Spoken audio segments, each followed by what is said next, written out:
이에 여호와의 불이 내려서 번제물과 나무와 돌과 흙을 태우고 또 도랑의 물을 핥은지라.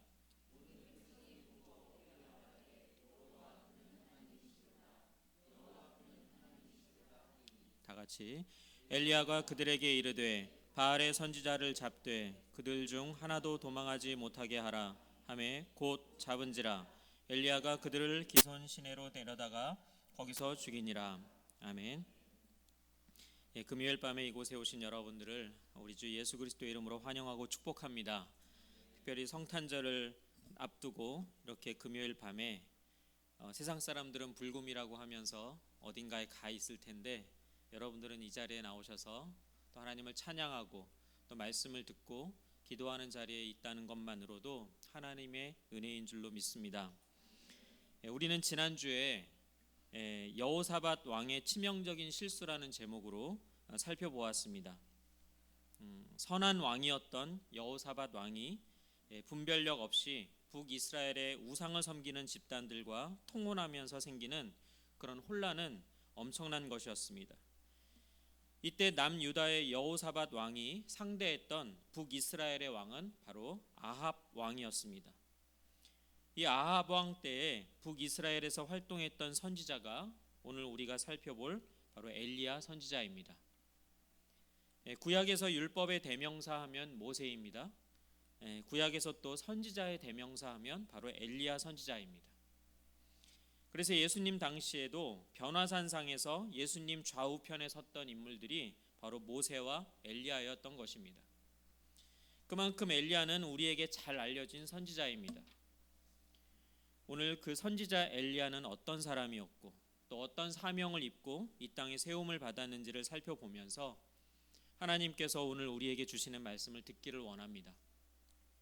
열왕기상 17장 1절에 보면 길르앗에 우거하는 자 중에 디셉 사람 엘리야가 아합에게 말하되, 말씀 띄워주세요. 내가 섬기는 이스라엘의 하나님 여호와께서 살아계심을 두고 맹세하노니 내 말이 없으면 수년 동안 비도 이슬도 있지 아니하리라 하니라 라고 하면서 엘리야는 성경의 무대에 갑자기 등장을 하게 됩니다. 엘리야의 성장 과정이라든가 이런 거 없이 갑자기 등장하게 됩니다. 그리고 여러분이 다 아시다시피 이렇게 엘리야는 갑자기 나타났다가 나중에 불말과 불수레에 호위되어 호련히 하늘로 사라지는 것입니다. 그야말로 엘리야는 구약에 나타난 광야에 외치는 자의 소리처럼 갑자기 나타나서 하나님의 말씀을 선포하고 호련히 사라지는 그런 선지자였던 것입니다. 여러분은 엘리야의 사역 중에 핵심적인 사역이 무엇이라고 생각을 하십니까? 아마도 갈멜산의 대결 아니겠습니까?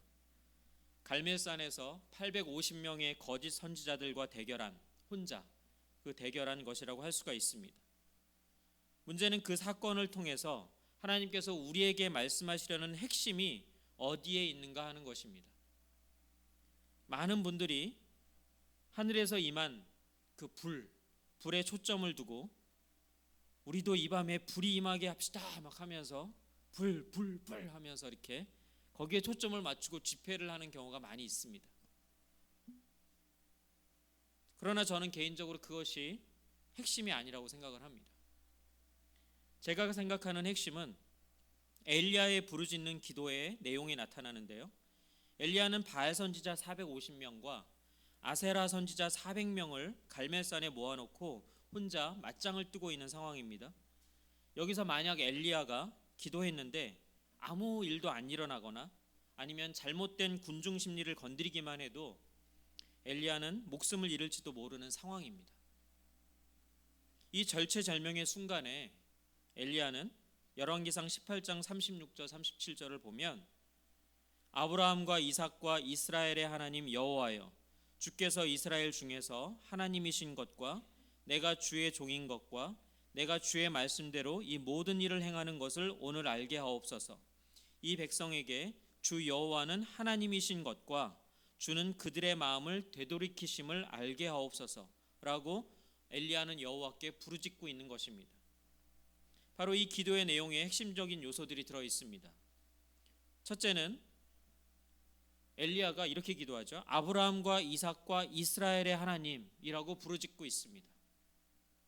이는 그 옛날 족장들에게 메시아 언약을 세워주신 하나님, 그 언약의 하나님을 믿는다는 그런 고백인 것입니다. 엘리야는 간절히 부르짖으며 기도하고 있는데 그냥 이거 해달라고 떼를 쓰는 것이 아니라 바로 우리를 구원해 주시겠다고 약속하신 그 언약의 하나님을 붙잡고 간구하고 있는 것입니다. 우리가 기도할 때도 마찬가지입니다. 여러분은 우리가 기도하는 대상이 누구인지 확실히 알고 기도하고 계십니까?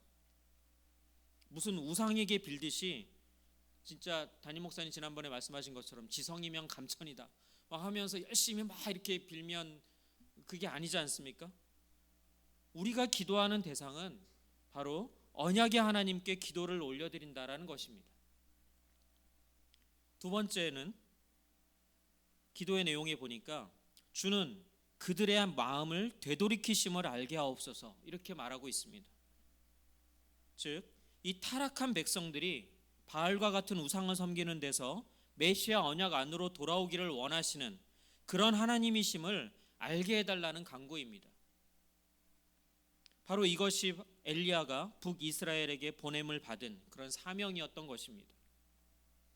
열왕기상 19장 14절을 보면 이는 이스라엘 자손이 주의 언약을 버리고 주의 제단을 헐며 칼로 주의 선지자들을 죽였음이오며 오직 나만 남았거늘 그들이 내 생명을 찾아 빼앗으려 하나이다 라고 말하면서 북이스라엘 사람들에 대해서 뭐라고 얘기하냐면 언약을 버렸다 라고 설명하고 있는 것입니다.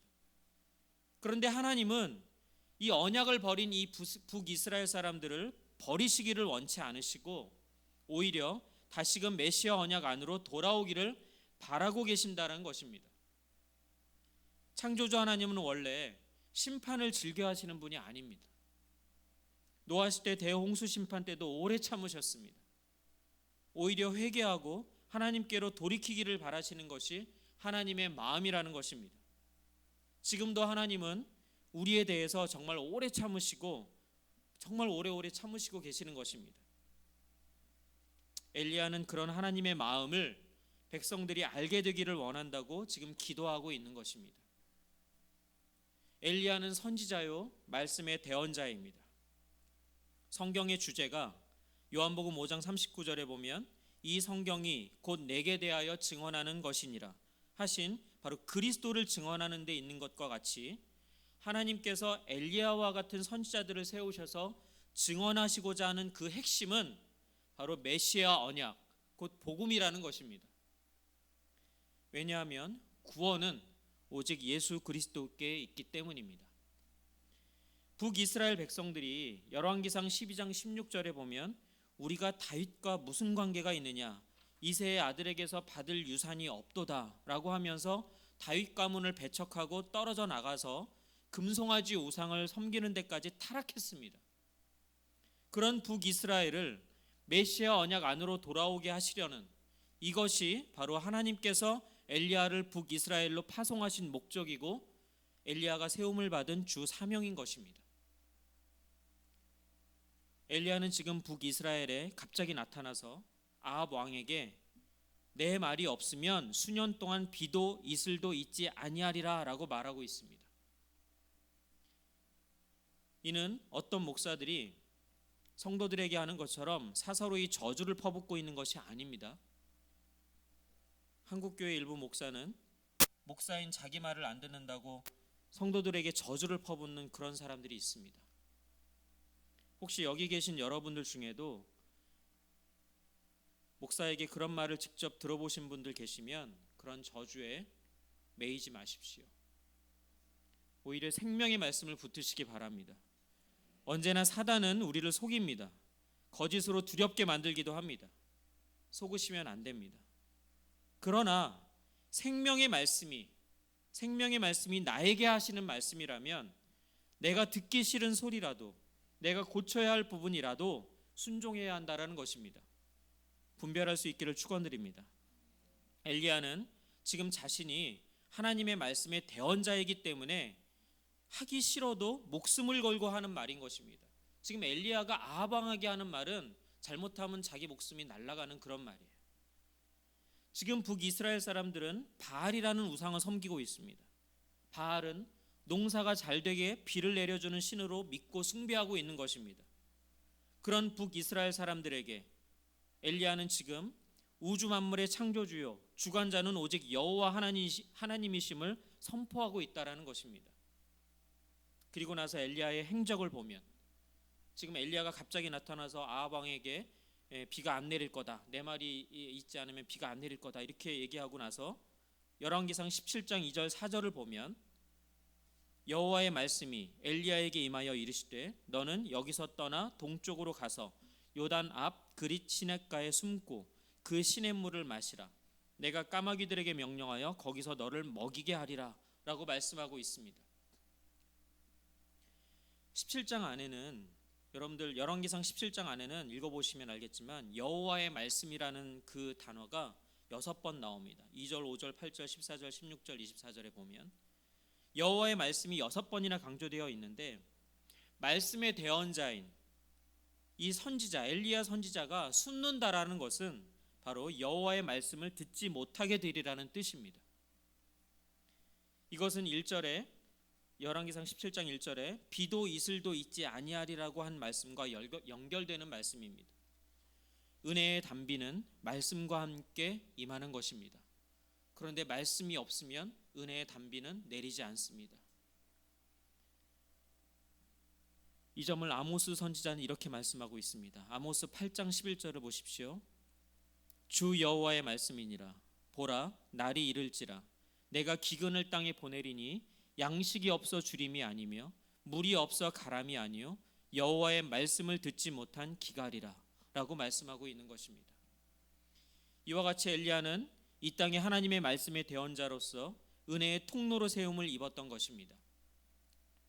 열왕기상 17장 8절에서 9절 말씀을 보면 여호와의 말씀이 엘리야에게 임하여 이르시되 너는 일어나 시돈에 속한 사르밧으로 가서 거기 머물라.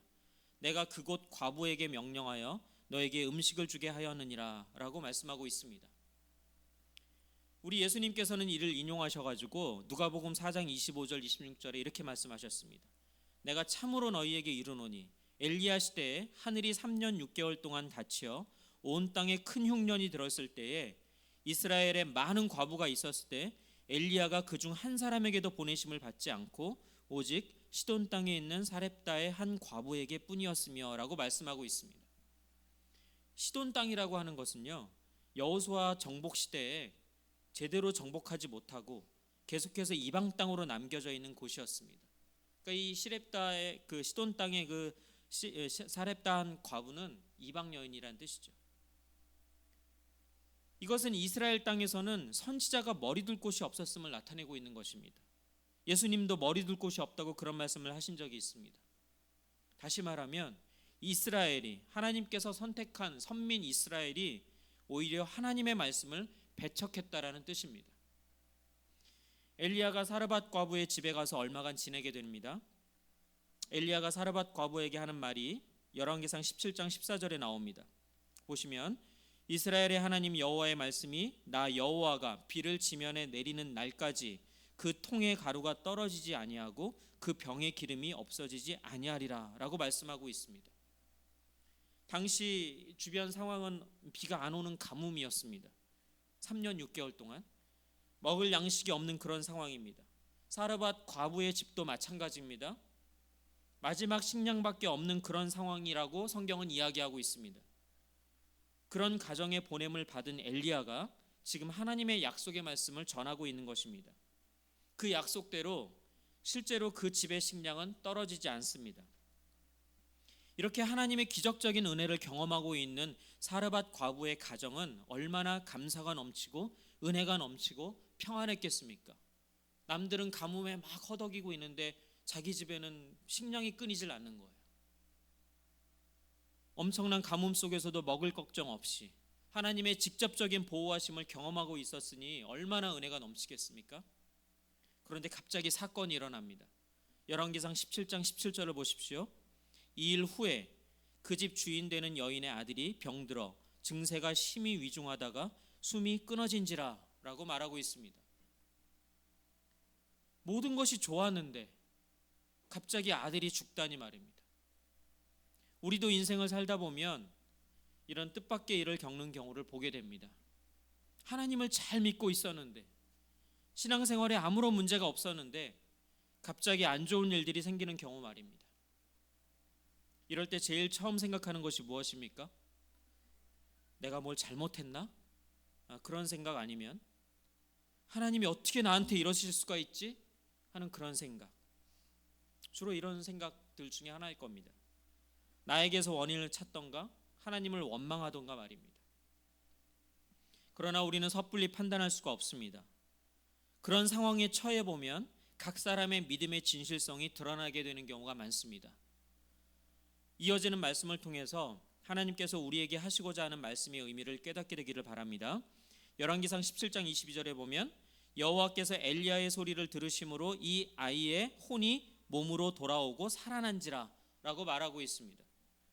이어지는 열왕기상 17장 24절을 보면 여인이 엘리야에게 이르되 내가 이제야 당신은 하나님의 사람이시요 당신의 입에 있는 여호와의 말씀이 진실한 줄 아노라 라고 말하고 있습니다.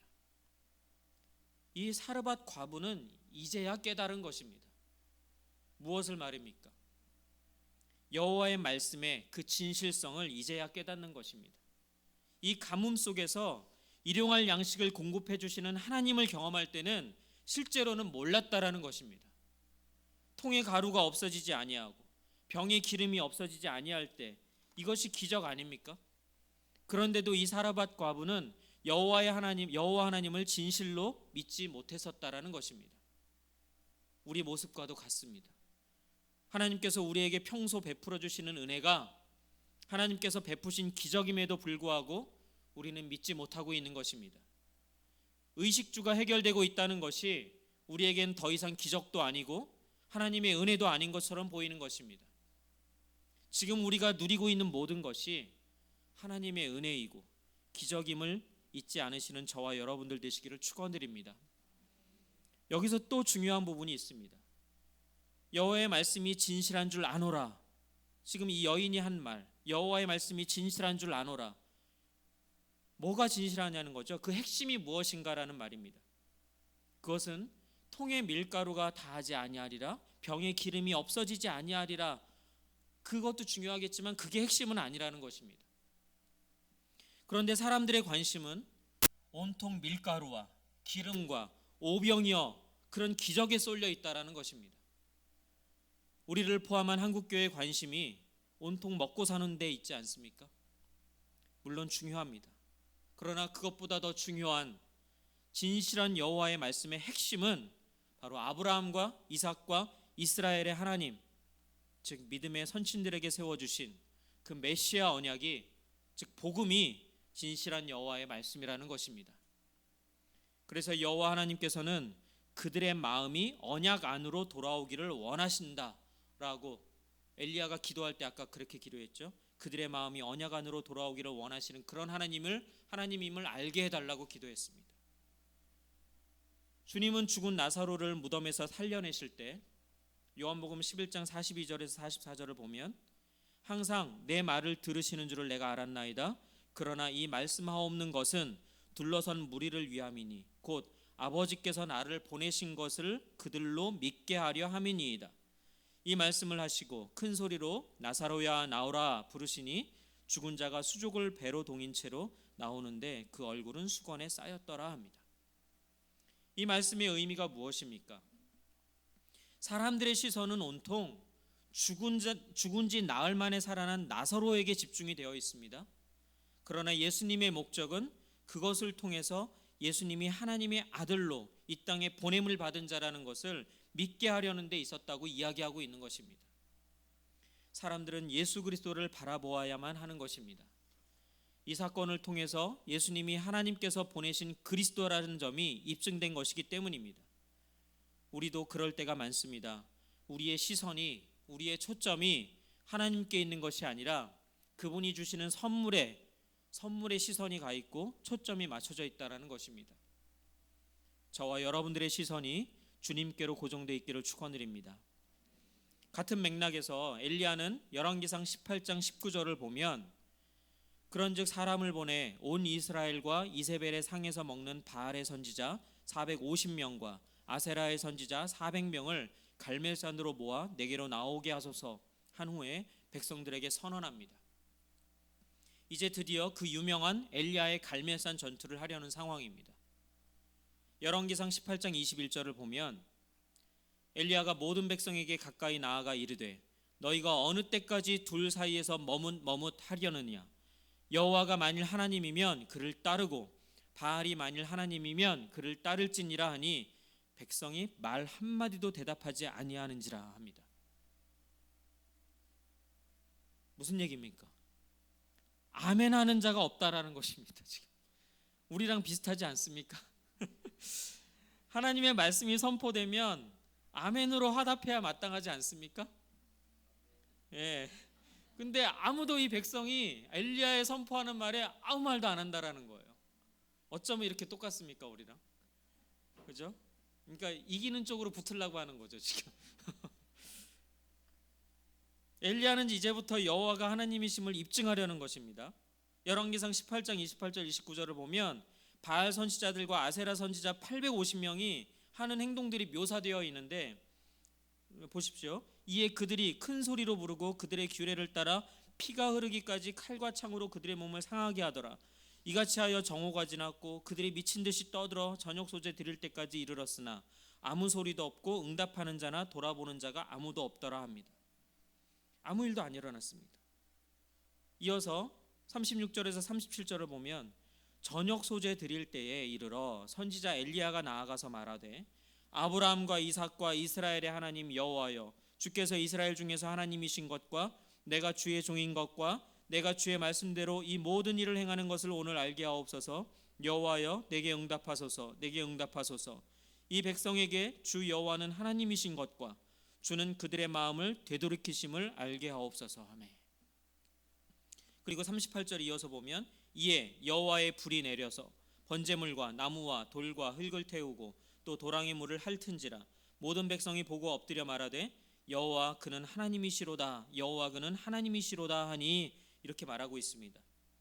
더 이상 어떻게 여호와 하나님 되심을 입증할 수가 있겠습니까? 그런데 40절에 보면 이렇게 말합니다. 엘리야가 그들에게 이르되 바알의 선지자를 잡되 그들 중 하나도 도망하지 못하게 하라 하매 곧 잡은지라 엘리야가 그들을 기손 시내로 내려다가 거기서 죽이니라 합니다. 여기가 바로 엘리야가 이 땅에 세움을 받은 사역의 절정일 것입니다. 여기서 끝나면 딱 좋겠는데 근데 반전이 일어나죠. 이렇게까지 했으면 이스라엘 백성들은 이제 결단하고 돌이켜야 옳지 않겠습니까? 그러나 도리어 엘리야가 어떻게 합니까? 엘리야는 자기를 죽이려는 이세벨을 피하여서 열왕기상 19장 4절에 보면 광야로 들어가 하룻길쯤 가서 한 로뎀 나무 아래에 앉아서 자기가 죽기를 원하여 이르되 여호와여 넉넉하오니 지금 내 생명을 거두시옵소서 하면서 죽기를 구하고 있는 것입니다. 갑자기 승리했음에도 불구하고 갑자기 이런 상황이 왔습니다. 그리고 또 호렙산에 이르러 엘리야는 열왕기상 19장 9절을 보면 엘리야가 그곳 굴에 들어가 거기서 머물더니라고 합니다. 이제 숨어 있는 거죠. 이 모습은 복음을 전하다가 또는 선을 행하다가 피곤하여지고 낙심하고 있는 바로 우리들의 모습이기도 합니다. 많은 선교사님들이 또 이런 처지에 처하기도 합니다. 이 점에서 기억나는 말씀은 고린도후서 4장 4절 말씀입니다. 그 중에 이 세상의 신이 믿지 아니하는 자들의 마음을 혼미하게 하여 그리스도의 영광의 복음의 광채가 비치지 못하게 함이니 라고 말하고 있습니다. 가공할 악의 세력의 사악함과 인간의 거짓됨 이런 것들과 싸우면서 복음을 전하는 일은 정말 치열한 영적 전투라는 것입니다. 그래서 엘리야는 우리와 성정이 같은 사람이라고 성경은 이야기하고 있습니다. 성정이 같은 사람이라고 했던 것처럼 우리도 가끔씩 잘하고 있다가도 영적인 침체에 빠질 때가 있는 것입니다. 그때 열왕기상 19장 9절을 보십시오. 후반부를 보시면 여호와의 말씀이 그에게 임하여 이르시되 엘리야야 네가 어찌하여 여기 있느냐 하십니다. 여호와의 말씀이 임하여라고 말하고 있습니다. 우리의 회복은 오직 여호와의 말씀밖에 없습니다. 다른 데서 해결책을 찾지 마시고 하나님의 말씀으로 돌아와야 합니다. 열왕기상 19장 10절에 보면 그가 대답하되 내가 만군의 하나님 여호와께 열심히 유배하오니 이는 이스라엘 자손이 주의 언약을 버리고 주의 제단을 헐며 칼로 주의 선자들을 죽였으며오며 오직 나만 남았거늘 그들이 내 생명을 찾아 빼앗으려 하나이다 라고 대답하고 있습니다. 나만 남았거늘 하는 말에서 당시의 상황을 짐작할 수가 있습니다. 나만 남았거늘 하는 말은 극도의 외로움을 나타내는 말입니다. 내가 갈멜산에서 승리했음에도 불구하고 지금 상황은 엘리야 혼자 남았다라고 지금 생각하고 있는 상황입니다. 어떤 사람들은 엘리야도 우울증에 걸렸다고 해석하기도 합니다. 이때 하나님께서 엘리야에게 말씀하십니다. 열왕기상 19장 11절을 보면 여호와께서 이르시되 너는 나가서 여호와 앞에서 산에 서라 하시더니 여호와께서 지나가시는데 여호와 앞에 크고 강한 바람이 산을 가르고 바위를 부수나 바람 가운데에 여호와께서 계시지 아니하며 바람 후에 지진이 있으나 지진 가운데서도 여호와께서 계시지 아니하며 12절에 또 지진 후에 불이 있으나 불 가운데에도 여호와께서 계시지 아니하더니 그리고 12절 후반부에 불 후에 세미한 소리가 있는지라 라고 말씀하고 있습니다. 이러한 장면들에서 하나님께서는 엘리야와 우리에게 무엇을 말씀하시고 싶으십니까? 엘리야는 그리고 우리들은 산을 가르는 바람, 지진, 불 그런 불같은 권능으로 임하시는 하나님을 기대할 때가 많지 않습니까? 그런데 하나님께서는 세미한 소리, 즉 말씀으로 임하신다는 점을 계시하고 있는 것입니다. 그 세미한 소리가 바로 복음입니다. 우리에게 지금 필요한 것은 바로 복음의 능력입니다. 어떤 기적적인 것, 어떤 환상적인 것, 어떤 그런 것들을 자꾸 구하지 마시고 그런 것도 우리에게 필요할 때가 있습니다. 그러나 말씀 없는 그런 것들은 오히려 안 좋은 것입니다. 지금 엘리야의 상황을 보십시오. 엘리야 선지자는 승리자입니까? 아니면 실패자입니까? 엘리야만이 아닙니다.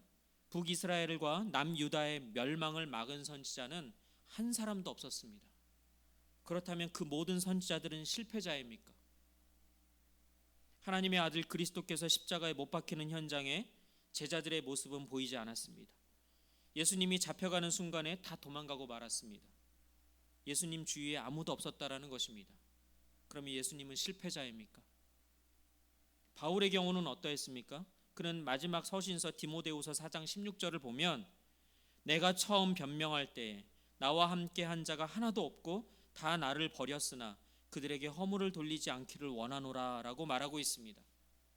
지금 엘리야처럼 당시 바울 주위에도 아무도 없었다라는 것입니다. 겉으로만 보면 모든 사역이 실패한 것처럼 보입니다. 홀로 남아서 외롭고 낭망하는 가운데 있는 엘리야에게 하나님께서 말씀하십니다.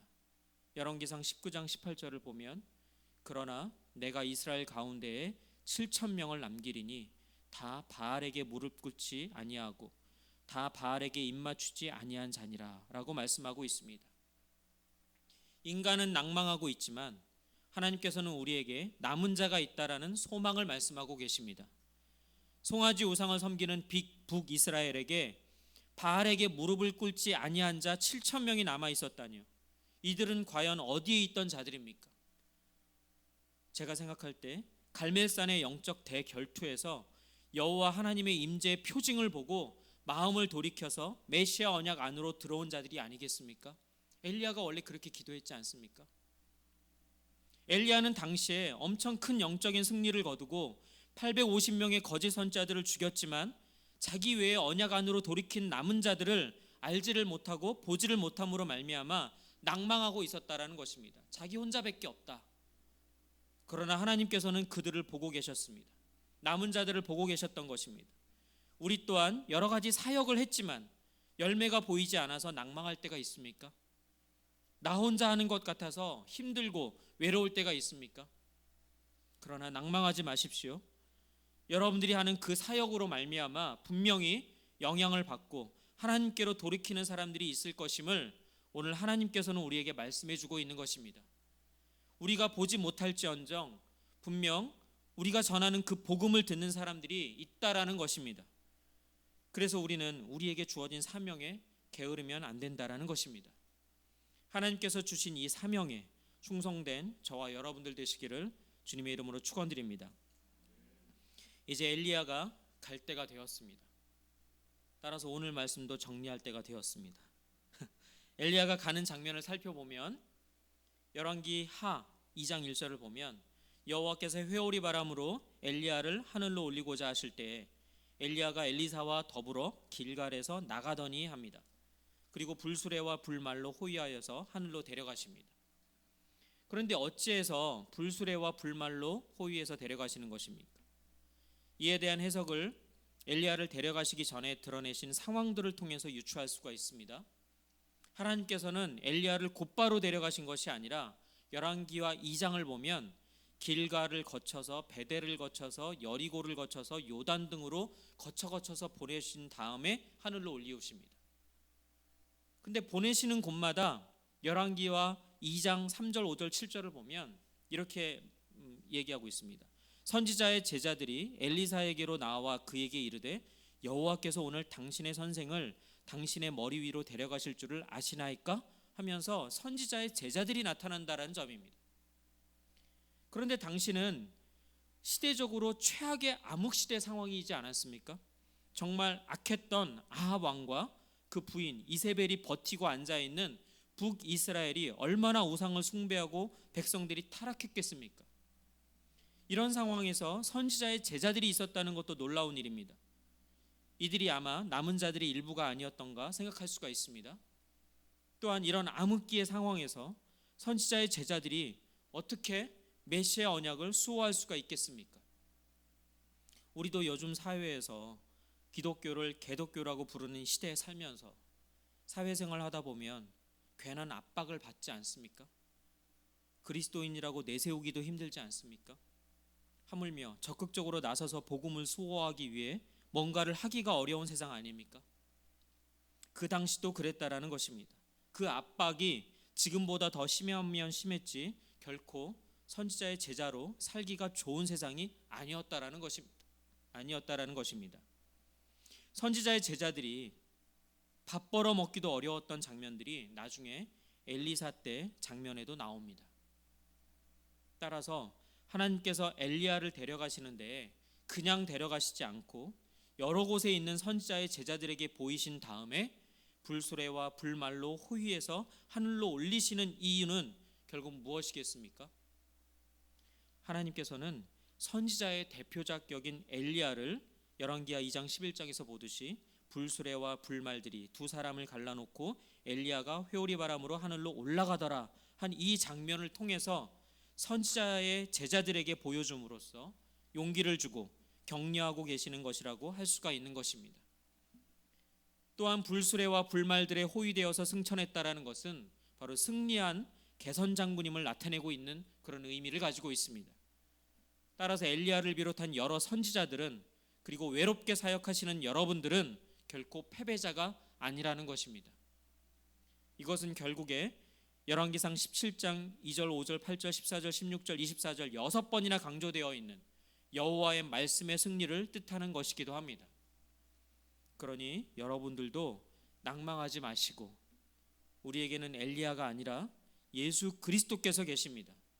예수 그리스도께서는 십자가에 죽으시고 부활하시고 하늘로 승천하셨습니다. 엘리야는 다시 안 오지만 예수 그리스도는 반드시 다시 오시겠다고 약속하셨습니다. 엘리야는 그림자일 뿐입니다. 우리에게는 실체이신 예수 그리스도께서 계십니다. 이미 승리하신 예수 그리스도, 그분을 힘입어 우리도 승리에 동참하는 것입니다. 2016년을 마무리하는 이때에 참으로 힘들고 어려운 일들이 많았던 한 해였습니다. 여러분 각자가 참으로 외롭고 힘들어했던 그런 한 해였던 것 같습니다. 그러나 우리 예수님은 우리의 상황을 다 아시고 계십니다. 우리를 자유케 하시기 위해서 예수님이 이 땅에 오신 것입니다. 우리에게 승리 주시기 위해서 예수님이 이 땅에 오신 것입니다. 성탄절의 의미를 다른 데서 찾지 마시고 오직 예수 그리스도께 찾으시길 바랍니다. 우리에게 승리 주시고 또한 위로해 주시고 복된 삶을 약속해 주신 예수 그리스도, 오직 예수 그리스도를 의지함으로 세상에서 승리하는 삶을 사시기를 우리 주 예수 그리스도의 이름으로 축원드립니다. 아멘. 기도하시겠습니다. 하나님 아버지, 은혜를 감사합니다. 엘리야 선지자 이야기를 통해서 말씀을 주시고 위로해 주시고 격려해 주셔서 감사합니다. 우리의 바라보는 초점이 다른 곳을 향하지 않게 하시고 오직 주님만 바라볼 수 있도록 인도하여 주옵소서. 마지막 때에 낭망하지 않게 하시고 주님께서 주신 사명 잘 감당하는 충성된 자들 되게 하여 주옵소서. 2016년도 잘 마무리하게 하시고 주님 오심을 기념하는 기쁜 성탄절을 맞이하여 오직 주님 때문에 기쁘고 감사하는 시간들 되게 하여 주옵소서. 주님이 이 땅에 오신 이유와 목적과 의미들을 되새겨보는 뜻깊은 시간들 되게 하여 주옵소서. 모든 것 감사하오며 우리 주 예수 그리스도 이름으로 기도하옵나이다. 아멘. 주기도문 하시겠습니다. 하늘에 계신 우리 아버지, 아버지의 이름을 거룩하게 하시며 아버지의 나라가 오게 하시며 아버지의 뜻이 하늘에서와 같이 땅에서도 이루어지게 하소서. 오늘 우리에게 일용할 양식을 주시고 우리가 우리에게 잘못한 사람을 용서하여 준 것 같이 우리 죄를 용서하여 주시고 우리를 시험에 빠지지 않게 하시고 악에서 구하소서. 나라와 권능과 영광이 영원히 아버지의 것입니다. 아멘. 우리 찬양하시겠습니다.